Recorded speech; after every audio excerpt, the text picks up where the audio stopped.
कोल्हापूर जिल्ह्यातल्या राष्ट्रवादीच्या निर्धार परिवर्तन यात्रेची सुरुवातच गटबाजीने झाली। कागलमध्ये राष्ट्रवादीचे ज्येष्ठ नेते आमदार हसन मुश्रीफ यांच्या कागल मतदारसंघातून ही यात्रा सुरू झाली। या सभेत राष्ट्रवादीचे खासदार धनंजय महाडिक यांनी आपल्या भाषणात आमदार हसन मुश्रीफ यांचं नाव घेतलं नाही, त्यामुळे संतापलेल्या कार्यकर्त्यांनी धनंजय महाडिक यांचं भाषण सुरू करताच जोरदार गोंधळ घातला।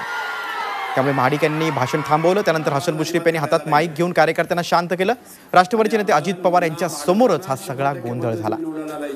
कोल्हापुरातल्या राष्ट्रवादीमध्ये सारं काही आलबेल नसल्याचंच त्यामुळे दिसून आले।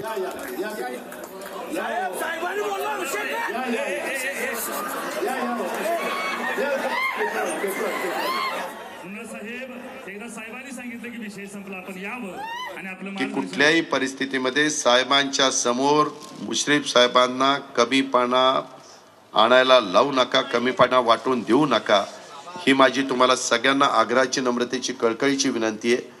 आणि मी तुम्हाला आव्हान करतो मित्रांनो, यावेळेस तुम्ही माझं ऐका, परत तुम्हाला व्याजासकट सगळं भरून देण्याची जबाबदारी ह्या अजित पवारची असेल।